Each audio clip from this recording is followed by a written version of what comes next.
छत्रपती संभाजीनगर येथील क्रांती चौक या ठिकाणी भारतीय क्रांती दल या संघटनेच्या वतीनं जनसुरक्षा विधेयक कायदा याच्या विरोधात तसेच महाराष्ट्र सरकारच्या विरोधात जनसुरक्षा कायदा रद्द करण्याच्या मागणीवर जोरदार निदर्शन करण्यात आले।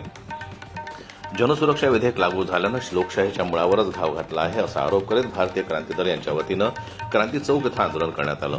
जनसुरक्षा विधेयक हे सामान्य लोकांच्या अभिव्यक्ती स्वतंत्रता मांडण्याचं, स्वतंत्र बोलण्याचं स्वातंत्र्य, त्यासोबतच लोकशाही मार्गाने राहण्याचं स्वतंत्रता हिरावून घेण्याचं एक विधेयक आहे।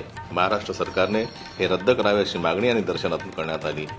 त्यामध्ये सामान्य जनतेला कुठल्याही प्रकारचे सरकारच्या विरोधात आपले मत मांडता येणार नाही किंवा काहीही बोलता येणार नाही असा कायदा महाराष्ट्रातील जनतेला नको आहे।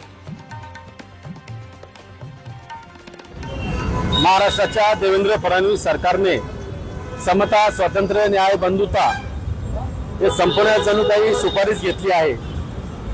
या देशातला दलित, कष्टकरी, आदिवासी, बहुजन समाजातील लोकांनी या प्रशासनाच्या आवाज उठवू नये यासाठी हे जन सुरक्षा विधेयक लागू केलं आहे।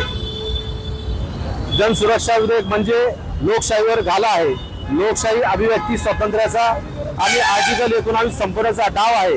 यासाठी भारतीय क्रांती दलाच्या वतीने आम्ही आज निदर्शने करत आहोत।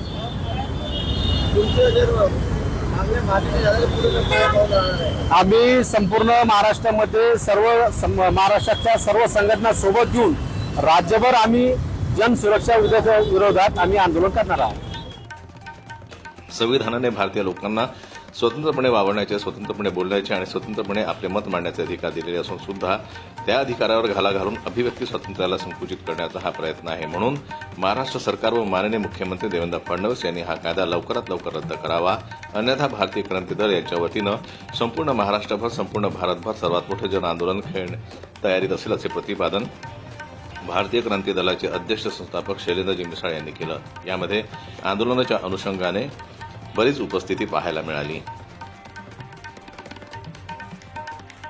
जनमत न्यूज करता छत्रपती संभाजीनगरहून दिलीप वरघट यांची रिपोर्ट।